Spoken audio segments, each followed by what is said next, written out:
नमस्कार विद्यार्थी मित्र, आज आपण या व्हिडिओमध्ये STIचा 2015मध्ये लँग्वेजचा पेपर झाला होता, त्यातील इंग्लिशचे प्रश्न आपण यामध्ये डिस्कस करणार आहोत. या अगोदर 2016 आणि 17चे ऑलरेडी डिस्कशन आपण चॅनलला अपलोड केले, ते आपण बघू शकता. त्याचबरोबर 2013 ते 2017 दरम्यान जो PSIचे जे लँग्वेजचे पेपर झाले होते, त्यातील इंग्लिशचे डिस्कशन आपण ऑलरेडी चॅनलला अपलोड केले आहे, ते आपण चॅनलला जाऊन बघू शकता. बघूया 2015चा पहिला प्रश्न, इंग्लिशचा प्रश्न क्रमांक 61. करेक्ट सेंटेन्स आयडेंटिफाय करायचं आहे 61मध्ये. तर पहिला प्रश्न बघा, त्यामध्ये फर्स्ट ऑप्शन आहे jury were divided in its opinion. ठीक आहे, तर ज्युरी हे अनेकवचनी नाऊन आहे, त्यामुळे इन इट्स ओपिनियन नाही तर इन देअर ओपिनियन पाहिजे होतं. ठीक आहे, सो पहिलं स्टेटमेंट त्यामुळे रॉंग ठरतं. Second statement the secretary and treasurer is negligent of his duty. हे स्टेटमेंट करेक्ट असायला पाहिजे. का? कारण की द सेक्रेटरी अँड ट्रेजर हे एकाच व्यक्तीविषयी बोलण्यात आलं आहे. कारण द सेक्रेटरी असं म्हटलं आहे, अँड ट्रेजरच्या अगोदर कुठलेही आर्टिकल न वापरल्यामुळे सेक्रेटरी आणि ट्रेजर, सचिव आणि ट्रेजर हे एकाच व्यक्तीविषयी बोलण्यात आलेलं आहे, त्यामुळे हे इथे इज येणार आणि यासाठी जी षष्टी वापरण्यात आली ते हिज ड्युटी, हे स्टेटमेंट पण करेक्ट ठरतं. So second statement is correct. यामध्ये करेक्टच विचारलं तर सेकंड याचं आन्सर होतं. थर्ड स्टेटमेंट बघूया, every soldier and every seller. प्रत्येक सोल्जर आणि प्रत्येक जो सेलर होता, वेअर इन हिज प्लेस, तर हीज नाही यायला पाहिजे, कारण की every soldier and every seller हे अनेक वचनी होऊन जातं. त्यासाठी इन देअर प्लेस पाहिजे होता. ठीक आहे, इथे पण देअर पाहिजे होतं, त्यामुळे third statement is wrong. Either the manager or his assistant failed in his duty. तर मॅनेजर किंवा त्याचे assistant failed in his duty नाही, तर हे पण अनेक वचनी होतं. Either the manager or his assistant, manager आणि असिस्टंट हे अनेक वचनी होत असल्यामुळे इथे हिजच्या जागी इथे पण देअर पाहिजे, त्यामुळे fourth statement is also wrong. So correct statement is second. प्रश्न क्रमांक 62 कडला फर्स्ट प्रश्न रिपीट एक्सप्लेन करूया. बघा, ज्युरी अनेक वचनी आहे, त्यामुळे इजच्या जागी देअर पाहिजे. सेक्रेटरी अँड ट्रेजर एकाच व्यक्तीविषयी बोलल्यामुळे इथे इज येणार, त्यामुळे सेकंड स्टेटमेंट करेक्ट आहे. आणि इथे हिज ड्युटी बरोबर आहे, कारण की एकाच व्यक्तीविषयी बोललेलं आहे. थर्डमध्ये every soldier and every sailor असं बोलण्यात आलं आहे, ते एव्हरी सेलर एव्हरी सोल्जर हे अनेक वचनी होते, त्यामुळे इथे काय येणार, हिजच्या जागी देअर यायला पाहिजे. फोर्थमध्ये either the manager or his assistant हे पण अनेक वचनी होते, त्यामुळे इथे हिजच्या जागी देअर यायला पाहिजे. Hence 1, 3rd and 4th is wrong, second is correct. Okay. 62 बघा, if one of the following lines use the capitalisation correctly, which one of the following is capitalisation correctly use करण्यात आलं आहे. यामध्ये बघा, सगळं स्टेटमेंट सेमच आहे, फक्त आपल्याला विंटर आणि स्प्रिंग याचं कॅपिटलमध्ये थोडासा चेंज दिसतो. त्याचा कॅपिटल विंटर आणि स्प्रिंग हे कॉमन नाऊन असल्यामुळे त्याचा जो पहिला जे लेटर येतं ते कॅपिटल असायला पाहिजे. त्यासाठी विंटरचा W कॅपिटल असलं पाहिजे आणि स्प्रिंगचा पण S कॅपिटल असायला पाहिजे. त्यासाठी याचं उत्तर होतं second. 63 which of the following alternative would be equivalent to the following sentence. I am as strong as he. मी त्याच्या एवढा स्ट्रॉंग आहे. सो याचा अल्टरनेटिव्ह सेंटेन्स विचारलेला आहे. ही इज स्ट्रॉंगर दॅन आहे, नाही. ही इज नॉट स्ट्रॉंगर दॅन आहे, माझ्यापेक्षा स्ट्रॉंग नाही आहे. बरं, असू शकते तो माझ्यापेक्षा स्ट्रॉंग नाही हे आपण म्हणू शकतो. He is so strong as I am not, म्हणजे तो माझ्यापेक्षा स्ट्रॉंग आहे ह्याच अर्थाने पण तिसरं स्टेटमेंट होतं. तर तिसरं स्टेटमेंट आणि पहिलं स्टेटमेंट रॉंग होतं. का? कारण की तो माझ्यापेक्षा स्ट्रॉंग आहे ह्या अर्थाने पहिलं आणि तिसरं स्टेटमेंट होतं. पण प्रश्नामध्ये म्हणलं आहे मी त्याच्या एवढा स्ट्रॉंग आहे, तर त्याच्या एवढा स्ट्रॉंग आहे म्हणजेच काय, तो माझ्यापेक्षा स्ट्रॉंग नाही, right. So he is not stronger than I, त्यामुळे सेकंड स्टेटमेंट करेक्ट ठरतं. तर आन्सर इज सेकंड. 64 बघूया. Best meaning of the word in a capital. They might do the job if you dangle a bonus in front of them. तर ते job करू शकतील किंवा करेल या अर्थाने they might do the job if you dangle a bonus in front of them. म्हणजे त्यांना जर बोनस दिलं किंवा बोनसची ऑफर दिली, काहीतरी अट्रॅक्शन दिलं, तर ते जॉब करतील. ठीक आहे, तर या अर्थाने टू ऑफर अँड अट्रॅक्शन, डँगल म्हणजे काय, ऑफर अँड अट्रॅक्शन, काहीतरी ऑफर दिली म्हणजे बोनसची ऑफर दिली तर ते त्यांचा जॉब करतील. सो 64चा आन्सर होता fourth, डँगलचा earth to offer and attraction. प्रश्न क्रमांक 65 यामध्ये आपल्याला सिम्पल सेंटेन्स दिला आहे, त्याचं आपल्याला कंपाऊंड सेंटेन्समध्ये कन्वर्ट करायचं आहे यूजिंग कंजंक्शन. तर हा प्रश्न आयोगाने कॅन्सल केला आहे यासाठी, कारण की कंपाऊंड स्टेटमेंट हे अँडनी पण होतं. सो फर्स्ट अँड पहिल्या स्टेटमेंटमध्ये आपल्याला अँड दिसतोय, तर पहिलं स्टेटमेंट करेक्ट आहे. नॉट ऑनली बट ऑल्सो नाही होतं, तर नॉट ऑनली बट ऑल्सोचा योग्य उपयोग हा थर्ड स्टेटमेंटमध्येही झालेला आहे. सो यामुळे याचा आन्सर 1 आणि 3 असं होतं. सो त्यामुळे हा प्रश्न कॅन्सल करण्यात आलेला आहे. तरी पण याचं आपण योग्य एक्सप्लेनेशन बघून घेऊया. नॉट ऑनली बट ऑल्सो योग्य तऱ्हेने कशाप्रकारे यूज करण्यात आलेला आहे. तर बघा, सिम्पल सेंटेन्स काय, in addition to useful advice he give me financial help. So यामध्ये पहिलं स्टेटमेंट तर आपल्याला सिम्पल आहे, याचं कंपाऊंड करण्यासाठी सिम्पल अँड हे कंजंक्शन वापरलेलं आहे. तर he give me financial help and added to useful advice. तर अँड हे कंजंक्शन वापरून हे 2 स्टेटमेंट जोडलेले आहे आणि कंपाऊंड स्टेटमेंट फॉर्म केलं आहे. थर्ड स्टेटमेंट बघा, he give me not only useful advice. Not only नंतर काय आला, युजफुल आला. युजफुल ॲडवाईस, बट नंतर काय आला, फायनान्शियल आला.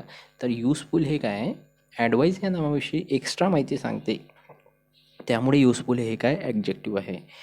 बट नंतर काय आलं, फायनान्शियल. फायनान्शियल पण काय आहे,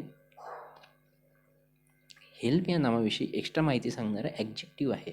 सो नॉट ऑनली आणि बट ऑल्सोच्या नंतर जे काही शब्दाची जात येते ती सेम असायला पाहिजे. इथे ॲडजेक्टिव्ह दोन्हीकडे ॲडजेक्टिव्ह आल्यामुळे थर्ड स्टेटमेंट करेक्ट आहे. सेकंड स्टेटमेंटमध्ये नॉट ऑनली नंतर गेव क्रियापद आलं, बट नंतर ॲडजेक्टिव्ह आलं, त्यामुळे सेकंड स्टेटमेंट रॉंग होतं. फोर्थ स्टेटमेंटमध्ये नॉट ऑनली नंतर क्रियापद आलं आणि बट ऑल्सो नंतर युजफुल हे ॲडजेक्टिव्ह आलं, त्यामुळे फोर्थ स्टेटमेंट चुकीचं होतं. सो 1 आणि 3 याचं करेक्ट आहे. 2 ऑप्शन करेक्ट असल्यामुळे हा प्रश्न कॅन्सल करण्यात आलेला आहे. 66 यामध्ये करेक्ट सेंटेन्स विचारलेला आहे. Which is your friend. Which is your friend. Friend हे एकवचनी असल्यामुळे इथे इज वापरलेला आहे. बुक्स हे अनेकवचनी असल्यामुळे इथे आर वापरलेला आहे. Take, will you, what will you take, तर हा सिम्पल फ्युचर टेन्स असल्यामुळे सिम्पल फ्युचर टेन्स इथे प्रश्नार्थक वाक्य केल्यामुळे हे पण स्टेटमेंट हे करेक्ट आहे, त्यामुळे याचं आन्सर होतं फोर्थ, ABC. 67 बघा, यामध्ये करेक्ट एक्सप्रेशन विचारलेलं आहे. तर बरी दी हॅचेट्स, बरी अंडर दी हॅचेट्स, बरी दी हॅच, बरी ओव्हर हॅच. तर यामध्ये करेक्ट एक्सप्रेशन येतं बरी दी हॅचेट्स म्हणजे दुश्मनी नष्ट करणे. ठीक आहे. 68 बघा, her bank fell down from her purse. तर बँक हा शब्दाचा मल्टिपल मिनिंग आहेत. साईड ऑफ द रिव्हर त्याला पण बँक म्हणतो आपण. रो ऑफ द की म्हणजे चाव्यांचा गुच्छा त्याला पण बँक म्हणतो. फायनान्शियल इन्स्टिट्यूशन त्याला पण बँक म्हणतो. पण इथे योग्य आहे रो ऑफ द की, म्हणजे तिच्या पर्समधनं चाव्यांचा गुच्छा पडला. तर her bank fell down from her key, यासाठी रो ऑफ द की हे यामध्ये योग्य रीतीने यामध्ये फिट बसते. 69 क्लॉज ऑफ द टाईम विचारलेला आहे यामध्ये. I will do it when I think fit. When म्हणजे जेव्हा मला योग्य वाटेल तेव्हा मी करेल. तर जेव्हा यामध्ये जेव्हा या अर्थाने इथे व्हेन या अर्थाने इथे काय आला, टाईम आलेला होता, त्यामुळे हा काय झाला, क्लॉज ऑफ टाईम झाला फर्स्ट. सेकंड काय म्हणते, they can stay where they are. ते जिथे असेल तिथेच थांबू शकतात. तर जेथे तेथे म्हणजे इथे क्लॉज ऑफ प्लेस आलेला आहे. सीमध्ये as he come in to the room, जसाच तो रूममध्ये आला जसाच, म्हणजे इथे पण टाईम आलेला आहे ॲज या अर्थाने. तर इथे पण टाईम आलेला आहे, तर क्लॉज ऑफ टाईम. तर त्यामुळे ए आणि सी याचा आन्सर होतं. तर थर्ड इज अ आन्सर. 69. 70मध्ये बघा, which of the following sentence uses subjunctive mood to express purpose.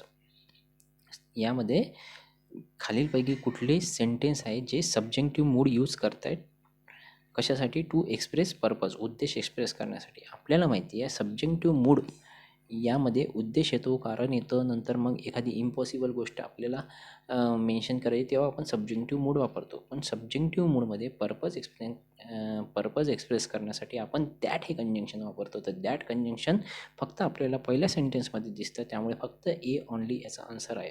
Work hard यामध्ये पर्पज काय, यू मे सक्सेस होण्याच्या पर्पजसाठी आपण मेहनत घेणं आवश्यक आहे, त्यासाठी दॅट पर्पज एक्सप्रेस करण्यासाठी दॅट हे कंजंक्शन वापरलेलं आहे.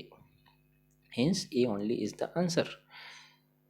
71 यामध्ये correct passive form of the following sentence passive wise करायचा आहे. He will finish the work in a fortnight. He will finish the work in a fourth night. तर विलचं passive wise काय होतं, will be finished. Will be finished. तर passive वाईजमध्ये अजून एक गोष्ट यामध्ये V3 असणं आवश्यक आहे. तर V3 हे सेकंडमध्ये आहे, थर्डमध्ये आहे, फोर्थमध्ये आहे, पण फर्स्टमध्ये V3 नसल्यामुळे पहिलं स्टेटमेंट तसंच रॉंग होतं. आणि विलचं जे पॅसिव्ह होतं विल बी फिनिश्ड होतं. ठीक आहे, विल बी आणि V3. तर विल बी थर्ड स्टेटमेंटमध्ये आला, त्यामुळे याचं थर्ड स्टेटमेंट करेक्ट होतं. सेकंड नाही होत, फोर्थ नाही होत, कारण की सेकंडमध्ये विल हॅव बीन आलेलं आणि फोर्थमध्ये विल हॅव फिनिश्ड आलेलं. 72 बघा. Which of the following sentence express the planned action in a near future. नजीकच्या काळातील नियोजित गोष्ट अशी कुठल्या सेंटेन्समध्ये मेन्शन केलेली आहे. तर जे नजीकच्या काळातील नियोजित गोष्ट मेन्शन करण्यासाठी आपण प्रेझेंट कंटिन्युअस टेन्स वापरतो. प्रेझेंट कंटिन्युअस टेन्स वापरतो, ना की फ्युचर. जरी ती घटना फ्युचरमध्ये घडलेली असते, पण प्लान्ड ॲक्शन ती नियोजित असते, ती 100% होणारी असते आणि नजीकच्या काळात होणारी असते. त्यासाठी आपण प्रेझेंट कंटिन्युअस टेन्स वापरतो. त्यामुळे याचा आन्सर येतं third. We are playing the match in half an hour. बरं, we will play the match in half an hour, we shall play the match in half an our.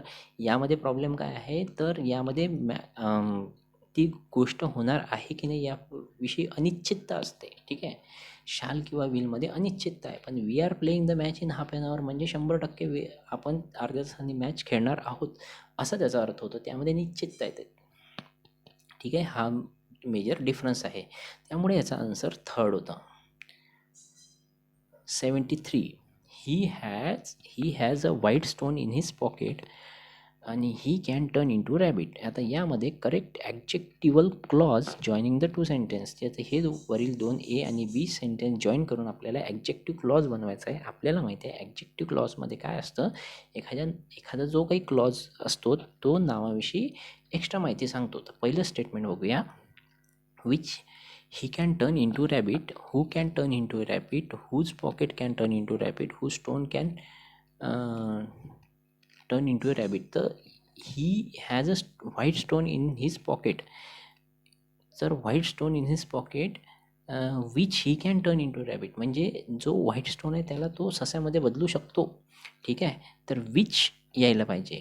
तर who can turn in to rabbit म्हणजे जे स्वतःहून होतं का, जो he has a white stone in his pocket who can turn in to rabbit, ते स्वतःहून नाही होत. तर विच ही कॅन, तो स्वतः which he can turn in to rabbit, तो म्हणजे तो व्यक्ती ज्याच्या पॉकेटमध्ये तो व्हाईट स्टोन आहे तो स्वतः त्याला सस्यामध्ये कन्व्हर्ट करू शकतो. तर त्यासाठी विच यायला पाहिजे. ठीक आहे, आणि विच हा वस्तूसाठी पण मेन्शन करतो. तो व्हाईट स्टोन ही एक वस्तू आहे, वस्तूसाठी पण आपण विच वापरतो. हू आणि हुम किंवा हुज हे व्यक्तीसाठी येतं. तर त्यामुळे सेकंड, थर्ड आणि फोर्थ हे स्टेटमेंट येणार नाही. फर्स्ट स्टेटमेंट येणार याचा आन्सर. 74. Match the following. यामध्ये कन्सेन्सस म्हणजे काय, कन्सेन्सस म्हणजे जनरल ॲग्रीमेंट होते. ठीक आहे, तर एकमेकांशी सहमती असणे या अर्थाने कन्सेन्सस होते. नंतर मग ओटिओस. ओटिओसचा अर्थ काय होतो, having same meaning as redundant. ओटिओसचा अर्थ having same meaning as redundant म्हणजे जादा प्रमाणात असल्यामुळे ती गोष्ट निरुपयोगी ठरणे असा पण त्याचा अर्थ होतो. तर redundant, having same meaning as redundant असंही त्याचा मिनिंग होतो. म्हणजे काय की ती गोष्ट एक्स्ट्रा प्रमाणात आहे त्यामुळे ती निरुपयोगी आहे. ओटी असतं बेसिकली मिनिंग निरुपयोगी होतं, पण इथे जे आयोगाने दिलं आहे has a same meaning as redundant म्हणजे काय की ती मल्टिपल प्रमाणात आहे, म्हणजेच काय निरुपयोगी आहे. ठीक आहे, सो बीचं उत्तर होतं एक. बिलीव.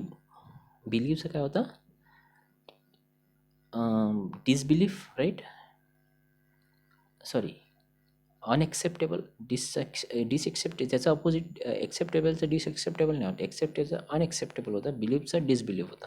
ठीक आहे, तर सीचं काय होतं, सेकंड डिसबिलीफ आणि एक्सेप्टेबलचं अनएक्सेप्टेबल असं होतं. ओके, सो त्यामुळे याचा आन्सर काय होईल, एचं काय होईल, फोर्थ. एचं फोर्थ. ओके, असं काही दिलेलंच नाही, याचं फोर्थ दिलेलंच नाही, त्यामुळे आन्सर आयोगाने हा प्रश्न कॅन्सल केलेला आहे. None of us knew the way, none of us knew the way यामध्ये क्वेश्चन टॅग विचारला आहे. ठीक आहे, none of us knew the way त्यामध्ये अस आला, त्यामुळे इकडे काय येणार, वी येणार. ओके, सगळ्यामध्येच वी आलं आहे. फोर्थमध्ये अस आलं आहे, त्यामुळे हे येणार नाही, तर असं काय होणार, वी होणार. None of us knew, knew आल्यामुळे त्यामध्ये काय येणार, डीड येणार. बरोबर. बट सेंटेन्समध्ये नन हा निगेटिव्ह शब्द असल्यामुळे क्वेश्चन टॅग करताना आपल्याला इथे निगेटिव्ह शब्द वापरायचा नाही आहे, म्हणजे आपल्याला इथे नॉट वापरायचा नाही आहे. त्यामुळे आपला आन्सर काय होईल, did we, none of us knew the way did we. ठीक आहे, असं त्याचा क्वेश्चन टॅग होईल. त्यामुळे आजचं 75चा आन्सर 1 होईल. 76 बघा, person who studies the formation of the earth त्याला काय म्हणतात. Person who studies the formation of the earth त्याला जिओलॉजिस्ट म्हणतात. अँथ्रोपोलॉजिस्ट म्हणजे मानववंशशास्त्रज्ञ, मेट्रोलॉजिस्ट म्हणजे मटेरियलचा जो अभ्यास करतो तो, आणि सिस्मोलॉजिस्ट म्हणजे भूकंपशास्त्राचा जो अभ्यास करतो तो. तर आपला आन्सर आहे जिओलॉजिस्ट, जो formation of the earth, geo म्हणजे earth. So who studies the formation of earth म्हणजे geologist. Ship has is complement of 150 passenger, complement of 150 passenger म्हणजे काय, कॉम्प्लिमेंट ऑफ 150 पॅसेंजर म्हणजे कॅपॅसिटी. ठीक आहे, तर full amount, ship has is complement of 150 passenger यामध्ये praise, flattery, full amount और supplement. Full amount त्याची जी कॅपॅसिटी आहे किंवा फुल अमाऊंट किंवा तेवढे व्यक्ती त्या शिपमध्ये असणे म्हणजे पूर्ण भरलेली असणे, 150ची पॅसेंजरची ज्याची कॅपॅसिटी आहे या अर्थाने, कॉम्प्लिमेंट या अर्थाने इथं फुल अमाऊंट सी. तर याचा आन्सर येतं ए, म्हणजे फर्स्ट. 77चा आन्सर येतं फर्स्ट, सी ओनली. 78 बघा, which of the following sentence is correct in use of the tense referring to habitual action. Habitual ॲक्शनच्या दृष्टिकोनातून खालीलपैकी कुठलं सेंटेन्स करेक्ट आहे. He often went to Shimla to see his parents. He often goes to Shimla to see his parents. He has often gone to Shimla to see his parents. आणि he often plans to go to Shimla to see his parents म्हणजे नेहमी त्याच्या सवयीचा भाग आहे या अर्थाने ही often goes, सवयीचा भाग असणे, ते आपण सिम्पल प्रेझेंटमध्ये लिहितो, त्यामुळे याचा आन्सर येतं सेकंड. ठीक आहे, ही ऑफन वेंट यामध्ये पास्ट टेन्स झालेला, तर त्यामुळे फर्स्ट स्टेटमेंट रॉंग होतं. Second statement, he often goes to Shimla, तो नेहमी शिमलाला जातो, म्हणजे काय झालं, सिम्पल प्रेझेंट टेन्स झाला, त्यामुळे हे सेकंड याचा आन्सर होईल. थर्ड काय म्हणते, ही ॲज ऑफन गॉन म्हणजे व्हित्रियाला हे स्टेटमेंट चुकीचं आहे. He often plans to go to Shimla, he often plans म्हणजे तो नियोजन करतो पण जात नाही. ठीक आहे, तर त्यामुळे हे फोर्थ स्टेटमेंट चुकीचं ठरतं. तो सेकंड स्टेटमेंट इज करेक्ट, नेहमी तो शिमलाला जातो त्याच्या पालकांना बघायला, या अर्थाने second statement correct. 79, choose the correct sentence in terms of use of pronoun. They themselves admitted their guilt. तर देमसेल्फचं यामध्ये प्रोनाऊन देमसेल्फ नाही हो, देमसेल्फ, SELV व्हायला पाहिजे, त्यामुळे ए स्टेटमेंट चुकीचं ठरतं. I will do it our self नाही, I will do it my self यायला पाहिजे, त्यामुळे बी स्टेटमेंट चुकीचं होतं. The town itself is very large, तर इटसेल्फ यायला पाहिजे, इटसेल्फ्स नाही यायला पाहिजे, त्यासाठी सी स्टेटमेंट चुकीचं ठरतं. सो यामध्ये याचं आन्सर काय होईल, नन ऑफ द अबव. 80 बघा, the accuse said sir I am innocent. यामध्ये इनडायरेक्ट स्पीच करायचं आपल्याला. इनडायरेक्ट कसं होईल, the accuse said that he was innocent. बरं, accuse told that he was innocent. बरं, थर्ड स्टेटमेंट बघू, the accuse pleaded that he was innocent. बरं, हे स्टेटमेंट जरा व्यवस्थित वाटतं, कारण की तो प्लीड करतो, म्हणजे काय, दयायाचना करतो. तर ॲक्यूज जो काही आरोपी आहे तो दयायाचना करतो. Pleaded that he was innocent. ठीक आहे, सो त्या अर्थाने थर्ड स्टेटमेंट करेक्ट वाटतं. ठीक आहे, फोर्थ तर काहीच नाही. The accuse pleaded not guilty. तर हे स्टेटमेंट तर इथे बसतच नाही, कारण की आपल्याला स्टेटमेंटमधले शब्द चेंज नाही करायचे आहे, ठीक आहे. तर accuse pleaded that he was innocent. दया करणे या अर्थाने थर्ड स्टेटमेंट हे करेक्ट होतं. Find out the correct idiomatic expression from the given option. Brandy word with, ठीक आहे. तर brandy word with words with म्हणजे सिनोनिम्स इनफॅक्ट विचारलं आहे आपल्याला. तर ब्रँडी म्हणजे काय, आर्ग्यू करणे, ठीक आहे. ब्रँडी चा अर्थ होते आर्ग्यू करणे, वाद घालणे, ठीक आहे. बरं, next choose the best opposite meaning of the plausible. Plausible म्हणजे काय, याचं अपोजिट विचारलं आहे. तर प्लॉजिबलचं अपोजिट होतं इम्प्लॉजिबल. बट प्लॉजिबलचा मिनिंग होतो पटण्यासारखे आर्ग्युमेंट, ठीक आहे. तर प्लॉजिबलचा मिनिंग होतो पटण्यासारख्या गोष्टी, त्याचा अपोजिट होतो इम्प्लॉजिबल.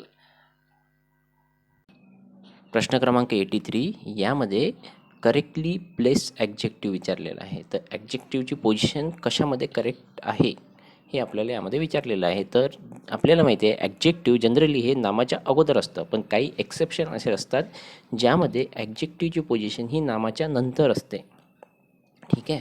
सो फर्स्ट बघा, अपॅरंट हेअर. तर सुस्पष्ट वारस या अर्थाने हेअर अपॅरंट अशी प्रेस आहे. अपॅरंट हेअर नाही तर हेअर अपॅरंट. यामध्ये हे अपॅरंट हा काय ॲडजेक्टिव्ह आहे, हेअर काय आहे वारस, ठीक आहे. तर नाम आहे. तर अपॅरंट हेअरच्या जागी काय पाहिजे होतं, हेअर अपॅरंट, ठीक आहे. आणि सेकंड काय आहे, टाईम इमेमोरियल. मेमोरियलसाठी टाईम हे काय नाम आहे आणि इमेमोरियल काय आहे ॲडजेक्टिव्ह आहे. तर नामानंतर हे ॲडजेक्टिव्ह प्लेस करण्यात आला आहे, विच इज करेक्ट. हे पण एक्सेप्शन आहे, okay. So first phrase wrong दिलेली आहे, कारण हेअरच्या नंतर अपॅरंट पाहिजे होतं. Second is correct. थर्ड नियममध्ये काय प्रॉब्लेम आहे, इलेक्ट व्हाईसरॉय नाही तर इलेक्टेड व्हाईसरॉय. इलेक्ट हा वर्ब झालेला, इलेक्टेड वर्बचं जर ॲडजेक्टिव्ह बनवायचं असेल तर त्यासाठी हे इथे काय होईल, इलेक्टेड व्हाईसरॉय होईल, ठीक आहे, निर्वाचित viceroy. So C is also wrong. त्यामुळे 83चा आन्सर येतं बी ओनली. 84 बघा, वर्ड ऑफन कन्फ्यूजचे हे प्रश्न आहे. यामध्ये ए रिकामी जागा, target is easiest to aim at, ठीक आहे. सो जेव्हा स्थिर टार्गेट, इथे स्थिर या अर्थाने आपल्याला फिल इन द ब्लँक भरायची होती. तर स्थिर यासाठी स्टेशनरीचं स्पेलिंग इथे महत्त्वाचं आहे. जेव्हा स्थिर या अर्थाने आपण म्हणतो तेव्हा NARY येतं, NARY, ठीक आहे. स्टेशन आणि त्यानंतर ARY, ठीक आहे. ERY नाही आहे तर ARY येतं, ठीक आहे. नंतर मग I bought some pencil at the stationers यायला पाहिजे, स्टेशनरी नाही यायला पाहिजे. स्टेशनरीचा अर्थ काय होतं, लेखन साहित्य. तर मी लेखन साहित्याच्या दुकानात बेसिकली आपण पेन्सिल तिथे आपण विकत घेतलेलं. तर स्टेशनरीच्या दुकानात या अर्थाने स्टेशनर शॉप असं यायला पाहिजे. तर I bought some pencil at stationers असं यायला पाहिजे, नॉट स्टेशनरी. स्टेशनरी म्हणजे काय होते, लेखन साहित्य, NERY. स्टेशनरीचा अर्थ काय होतो, NERYचा लेखन साहित्य. तर I bought some pencil at the stationers पाहिजे, नॉट स्टेशनरी, ठीक आहे. तो 84चं आन्सर काय असायला पाहिजे मग, फोर्थ, ठीक आहे. 85 बघा, bread and milk is his only food. Bread आणि मिल्क, तर ब्रेड आणि मिल्क हे सोबत आले, राईट. तर त्या जेव्हा ते काही शब्द असतात ते नेहमी सोबत येतात, जसं ब्रेड अँड बटर, ठीक आहे. तर ते नेहमी एक वचनी घेतो आपण. तर ब्रेड अँड मिल्क हे सोबत जनरली येतात, त्यामुळे त्याच्यासाठी जे पण हेल्पिंग वर्ब येणार ते एक वचनी येणार. म्हणून इथे आपण काय वापरलं, इज वापरलेला. The horse and the carriage at the door. The horse आणि कॅरेज हे पण नेहमी सोबत येतात, घोडा आणि त्याची गाडी, त्यासाठी आपण सिंगल वचनी इज वापरलेला. Every boy and girl was ready. जेव्हा एव्हरी येते तेव्हा आपण काय वापरतो आपण त्यामध्ये वॉज वापरतो, ठीक आहे. तर every boy and every girl यासाठी आपण काय वापरणार, वॉज वापरणार. सो आन्सर इज 85चं 3. ठीक आहे. 86 बघूया. The report obfuscate the principal point. Obfuscate म्हणजे काय की गोंधळ करणे किंवा जंबल करणे, कन्फ्यूज करणे. ठीक आहे. तर जे मुख्य मुद्द्याला रिपोर्ट काय करते, कन्फ्यूज करते. ऑब्फ्युस्केट करते म्हणजेच काय, कन्फ्यूज करते. या अर्थाने 4th इज करेक्ट. 87 बघूया. यामध्ये choose the alternative that correct equivalent to the following sentence. ठीक आहे. सो डिग्रीचा हे प्रश्न आहे. Lead is heaviest of all metal. Lead हे सगळ्यात हेवी मटेरियल आहे.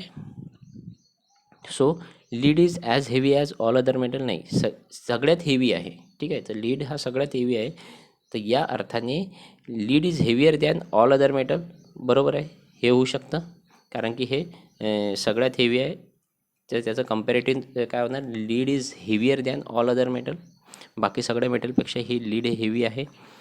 Second is correct. Third, lead is very heavy than all other metal. आता व्हेरी हेवी नाही, जेव्हा हेवी एसचं जर आपल्याला कम्पॅरेटिव्ह करायचं असेल तर आपण हेवियर करतो, नॉट व्हेरी हेवी. ठीक आहे. तर त्यामुळे थर्ड स्टेटमेंट रॉंग होतं, फर्स्ट स्टेटमेंट रॉंग होतं. Second is the answer. 88 बघा. It does not matter whether we win or lose. यामध्ये आपल्याला इंट्रोगेटिव्ह करायचं आहे. It does not matter whether we win or lose. So interrogative करताना जर negative statement दिलं असेल त्याला पॉझिटिव्ह करायला पाहिजे. निगेटिव्ह स्टेटमेंट म्हणजे काय, तर पहिल्या सेंटेन्समध्ये नकारार्थी शब्द आलेला आहे, नॉट. ठीक आहे. तर आपल्या उत्तरामध्ये निगेटिव्ह शब्द नको यायला, होकारार्थी करायचं असेल. ठीक आहे. सो पहिल्यामध्ये नॉट आलेलं आहे, ऑप्शन इलिमिनेटेड. फोर्थमध्ये नॉट आलेलं दिसतोय आपल्याला. ठीक आहे. तर हे फोर्थ पण ऑप्शन इलिमिनेट झालं आहे. What matters whether we win or lose, or does it matter whether we win or lose. तर या दोनपैकी कुठला आन्सर येणार, तर सेकंडची रचनाच चुकीची आहे. What matters whether we win or lose असं नाही आहे, ते व्हॉट डज इट मॅटर. जेव्हा आपण प्रश्न करतो तर व्हॉट डज इट मॅटर, तर मॅटर्सचा काय होईल, डज इट मॅटर असं यायला पाहिजे. What does it matter whether we win or lose असं यायला पाहिजे. त्यामुळे सेकंड स्टेटमेंट चुकीचं होतं. थर्डमध्ये does it matter whether we win or lose हे स्टेटमेंट करेक्ट आहे. Does it matter whether we win or lose. तेच जर डब्ल्यू एस टाईपमध्ये आलं असतं तर काय झालं असतं, व्हॉट डज इट मॅटर यायला पाहिजे होतं. 89 बघा. सो यामध्ये परत वर्ड ऑफन कन्फ्यूजचंच हे उदाहरण आहे. यामध्ये VEIN म्हणजे काय होते, रक्तवाहिनी. तर यामध्ये आपण ब्लड आर्टरी ची इथे जोड्या लावू शकतो, रक्तवाहिनी या अर्थाने. VAIN म्हणजे वेन म्हणजे काय, गर्व असणे. ठीक आहे, प्राऊड असणे. तर कॉन्सिटेट किंवा प्राऊड असणे, गर्व असणे, त्यासाठी VAIN वापरतो आपण. आणि VANE म्हणजे काय, वाऱ्याची दिशा दर्शवणारा जे उपकरण असतं त्याला वात कुकुट असंही म्हणतात. त्यासाठी आपण VANE हे हा वर्ड वापरतो. ठीक आहे. तर त्याला वात कुकुट म्हणतात किंवा वाऱ्याची दिशा दर्शवणारे उपकरण, VANE. तो सीचं काय होते, 1 होते, बीचं 3 असायला पाहिजे आणि एचं 2. त्यामुळे याचं सेकंड आन्सर येतं. ठीक आहे. 89. ओके. 90 बघूया. प्रश्न क्रमांक 90 बघा. यामध्ये आपल्याला आर्टिकल कुठलं करेक्टली यूज केलं आहे ते विचारलेलं आहे. पहिलं statement, this man is a second Newton. जेव्हा ऑर्डिनल्स किंवा क्रमवाचक शब्द असतात तर इथे सेकंड हा क्रमवाचक शब्द आहे. ठीक आहे. तर तेव्हा त्याच्या अगोदर आपण द वापरतो. ठीक आहे. तर त्यामुळे first this man is the second Newton असं स्टेटमेंट असायला पाहिजे. तसेच न्यूटन हे विशेष नाम आहे, पण इथे न्यूटन याचं विशेष नामासारखा उपयोग न करता कॉमन नाउन म्हणून उपयोग केलेला आहे, सामान्य नामाप्रमाणे उपयोग केलेला आहे, दुसऱ्याला उपमा देण्यासाठी केलेला आहे. त्यासाठी पण आपण जेव्हा विशेष नामाचा प्रॉपर नाऊनचा सामान्य नावाप्रमाणे उपयोग करतो, एखाद्याला उपमा देण्यासाठी उपयोग करतो, तेव्हा त्याच्या अगोदरही आपण द हा आर्टिकल वापरतो. त्यामुळे फर्स्ट स्टेटमेंटमध्ये अच्या जागी द यायला पाहिजे. सेकंड स्टेटमेंट बघा, what kind of a flower is it. ठीक आहे, तर kind of a flower, kind of सोबत जे काही नाम येतं, काइंड ऑफ सोबत जे काही नाम येतं, इथं काय आलं, काइंड ऑफ सोबत कुठलं नाम आलं, फ्लॉवर हे नाम आलं. तर काइंड ऑफ सोबत जे काही नाम येतं त्याला कधीही आर्टिकल लागत नाही, हे लक्षात ठेवायचं. कारण की काइंड ऑफ सोबत जे काही नाम येतं ते ॲज अ जनरल सेन्सनी आपण त्या नामाचा उल्लेख होतो. ठीक आहे, काही स्पेसिफिकरित्या त्याचा उपयोग होत नाही. स्पेसिफिकरित्या म्हणजे काय, समजा एखाद्याने आपल्याला फ्लॉवर दिले and in reply to that what we say, thank you for the flowers.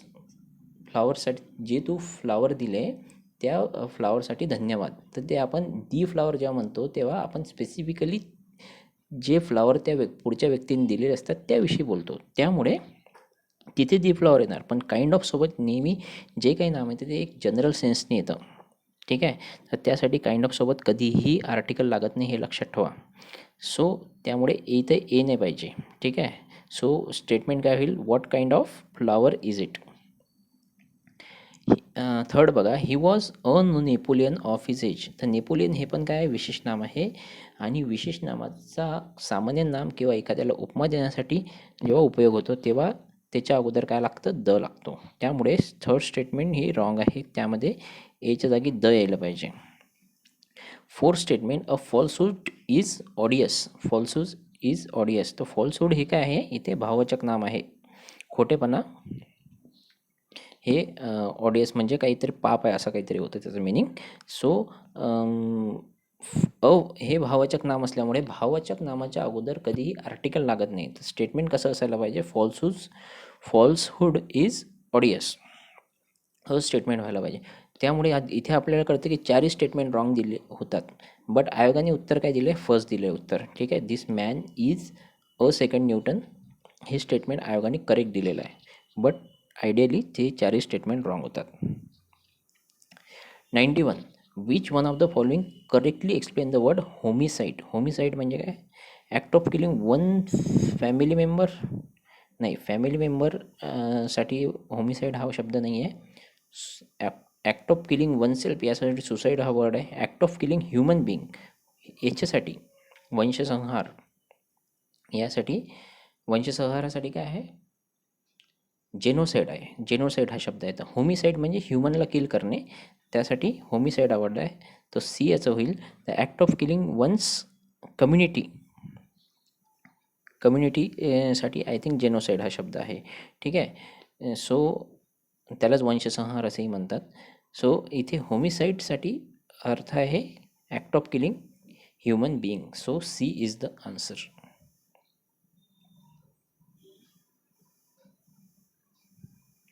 92 बघा, यामध्ये रेग्युलेशन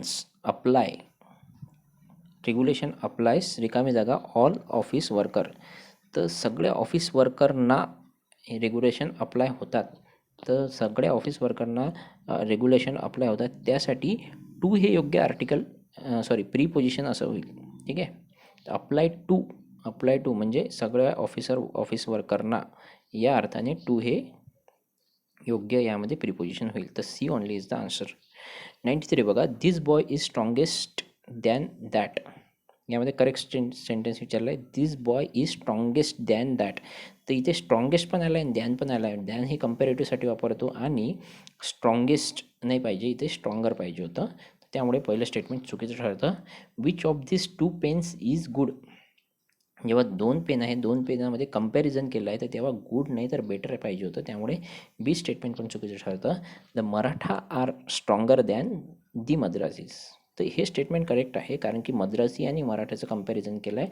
स्ट्रॉंगर हे योग्य डिग्री यामध्ये यूज केली आहे, कंपॅरेटिव्ह डिग्री. त्यामुळे याचं C is the answer, C only, second. 94 बघा, यामध्ये एक्सप्रेशन आणि त्याचं meaning. Blow one's own trumpet म्हणजे स्वतःच्या बडाया मारणे. ठीक आहे, तर प्रेज वन सेल्फ सेकंड यायला पाहिजे एचं. ब्लो दी गॅफ म्हणजे काय, ब्लो दी गाफ. तर यासाठी let the secret become known म्हणजे जे काही गुपित आहे ते उघड होणे. यासाठी ब्लो दी गाफ ही एक्सप्रेशन आहे. गाफ म्हणजे काय? मासे मारण्यासाठी जो भाला यूज केला जातो, ठीक आहे, त्यासाठी गाफ हा वर्ड आहे. तर जेव्हा त्या भाल्याने एखादा मासा पकडण्यात येतो, तर मासा पहिले लपलेला असतो, तो भाल्याने बाहेर काढण्यात येतो. त्यामुळे आपण काय म्हणू शकतो त्याला? त्यासाठी ही एक्सप्रेशन वापरलं आहे, सिक्रेट बिकम नोन. जो लपलेला मासा आहे त्यांना सगळ्यांना दाखवणे. ठीक आहे. सो या अर्थाने द सिक्रेट बिकम नोन यासाठी one stop, blow one stop. ठीक आहे. ब्लो वन स्टॉप यासाठी टू एक्सप्लोड विथ अँगर, अतिशय रागावणे, यासाठी शब्द आहे टू ब्लो वन स्टॉप. ठीक आहे. ब्लो हॉट अँड कोल्ड यासाठी इथेच आपल्याला कळतं की हॉट अँड कोल्ड म्हणजे काहीतरी चेंज होते. चेंज म्हणजे काय? चेंजिंग इन ओपिनियन, तुमच्या मतामध्ये बदल होणे, यासाठी blow hot and cold. So 94चं आन्सर काय असायला पाहिजे? एचं सेकंड, ओके, बीचं फर्स्ट, ओके, सीचं आन्सर आहे फोर्थ, त्यामुळे याचं सेकंड आन्सर असायला पाहिजे. 95th बघा, the word latent. Latent is synonym with hidden. Hidden या अर्थासाठी लॅटंट हा शब्द आहे. ठीक आहे. लपलेला असणे या अर्थासाठी लॅटंट हा शब्द आहे. सो याचा आन्सर काय होईल? 95चं डी ओनली, थर्ड. अशा प्रकारे आपले सगळे प्रश्न झालेले आहेत. 95च्या पुढचे 5 प्रश्न हे पॅसेजवर आहेत, ते आपण स्वतः सॉल्व करावे. धन्यवाद.